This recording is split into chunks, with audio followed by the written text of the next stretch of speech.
Salut, c'est Rémi, j'espère que vous allez bien. On se retrouve aujourd'hui dans cette vidéo pour discuter d'une question qui m'a encore été posée par email. Alors, quelle est-elle cette question? Comment passer devant ses concurrents sur Google? Donc c'est une question, je pense, que tout le monde se pose. Toutes les personnes qui ont un site internet ou qui veulent créer un site internet vont se poser cette question. Voilà, moi je suis sur internet, je viens de créer un nouveau site, donc je suis tout nouveau sur le web, il n'y a personne sur mon site. J'aimerais savoir comment je pourrais passer devant tous mes concurrents. Donc, on va y répondre étape par étape parce que ça va être assez complexe, on va dire, mais on va essayer de simplifier la chose. Donc, premièrement, c'est d'avoir un site qui est bien configuré. Ça, c'est vraiment la base. C'est-à-dire que vous pouvez avoir un site qui vous plaît, mais derrière, le webmaster ou vous-même n'avez pas vraiment fait le travail optimal, c'est-à-dire que vous n'êtes pas allé jusqu'au bout des choses, c'est-à-dire vous n'avez pas sécurisé votre site, vous n'avez pas configuré votre site pour le référencement naturel, moi j'appelle ça comme ça, mais c'est le cas, c'est-à-dire que vous n'avez pas dit au moteur de recherche, voilà, moi j'existe, indexe mon site assez rapidement, indexe aussi toutes mes pages, mais n'indexe pas ces pages-là, par contre tu peux indexer celle-ci, etc. Donc ça, on va parler plutôt de configuration. Ensuite, une fois que la configuration du site est faite, il y a l'optimisation du site. L'optimisation du site, ça va être par exemple la vitesse de chargement. La vitesse de chargement du site, plus un site va être rapide, plus les personnes vont rester et ne vont pas partir. Donc vous allez avoir un taux de rebond qui va diminuer. Et plus Google va vous mettre en avant. Donc du coup, ça va jouer plus ou moins indirectement sur votre référencement naturel, sur votre positionnement, mais ça y joue quand même. C'est-à-dire que si Google il analyse votre site et il voit que les personnes vont sur votre site et que très rapidement elles s'en vont parce qu'il est trop lent, il va vous pénaliser et il va plutôt privilégier votre concurrent qui aura un site beaucoup plus rapide. Donc avoir un site optimisé au niveau de la vitesse et de toute l'optimisation, par exemple sur mobile, tablette, etc. Si votre site rentre très bien sur ordinateur, c'est très bien. Mais sachez que 75% actuellement des navigations se font sur mobile. Donc un site optimisé pour mobile, c'est nécessaire, c'est obligatoire. Google d'ailleurs, depuis récemment, l'a pris en compte dans ses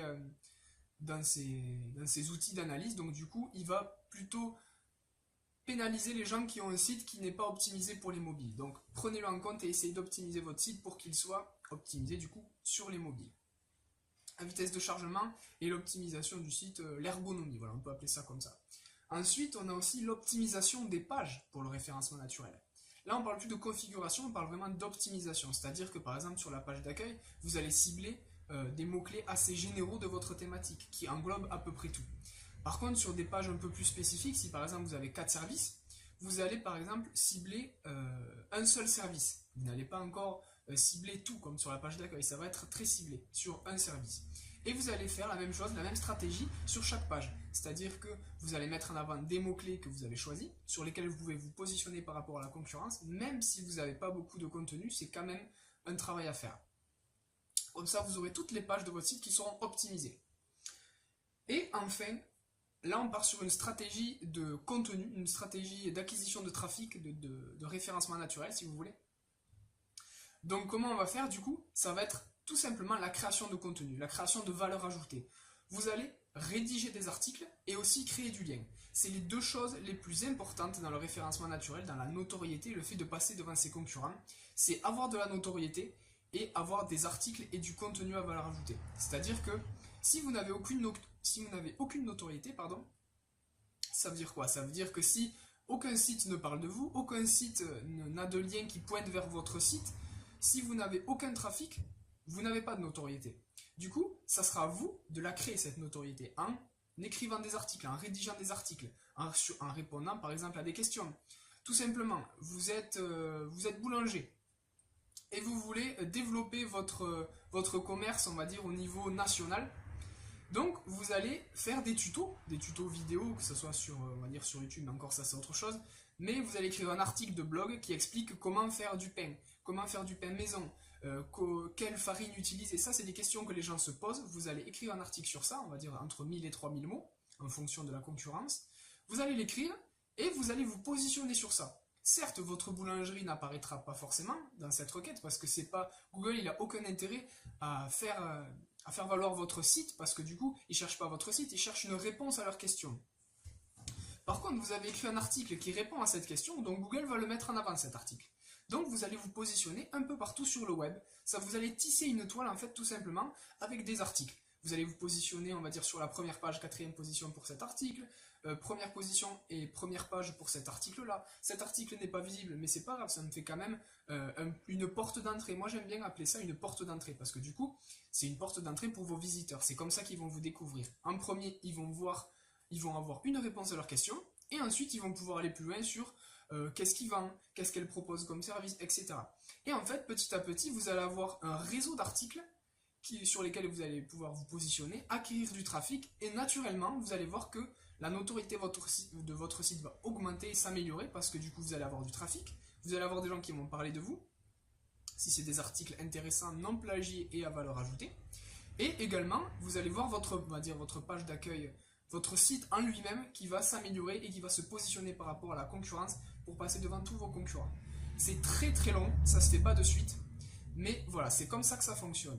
La configuration, l'optimisation et une stratégie de contenu, une stratégie de notoriété, de référencement naturel, appelez ça comme vous voulez. Mais c'est vraiment tout ce qu'il faut faire pour passer devant tous ces concurrents. Je rajouterai une dernière chose. Il faudrait, pour commencer, si vous venez de créer un site ou quand vous écrivez des articles, sachez qu'il y a deux choses à différer, c'est-à-dire l'indexation du référencement. Quand vous allez publier un nouveau site, ou que ce soit la publication d'une nouvelle page, un nouveau article de blog,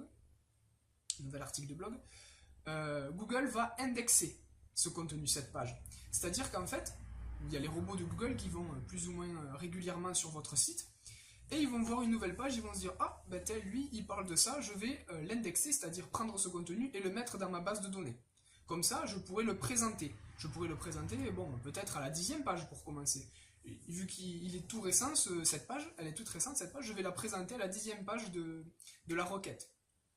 Et le référencement, ça va être le positionnement, c'est-à-dire que ça va être le fait de passer devant, on va dire, devant ses concurrents. Plus une page sera optimisée, plus vous allez passer devant vos concurrents. C'est-à-dire que d'abord, il y a l'étape d'indexation, ensuite, il y a l'étape de référencement. Donc, à l'indexation, même si vous avez optimisé votre article, vous allez peut-être être dernier. Et de semaine en semaine, on va dire, vous allez vous améliorer. Et une fois j'ai écrit un article, je m'étais positionné à la deuxième page, et tous les jours, j'allais vérifier si mon article s'améliorait, augmentait au niveau positionnement, et je voyais que tous les jours, peut-être, je gagnais une ou deux places. C'est-à-dire que je passais première page, ensuite je passais première page, 5e position, 3e position, etc. pour arriver à la première position.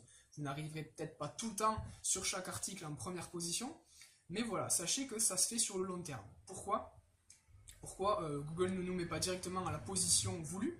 Tout simplement pour pas que les référenceurs puissent comprendre comment fonctionne l'algorithme. Donc c'est pour ça que des fois c'est aléatoire, des fois on ne comprend pas trop comment ça fonctionne. C'est tout simplement pour pas que les référenceurs puissent interpréter l'algorithme de Google. Voilà. Donc je ferme la petite parenthèse. Et cette vidéo est terminée, donc on se retrouve dans une prochaine vidéo. Merci, à bientôt.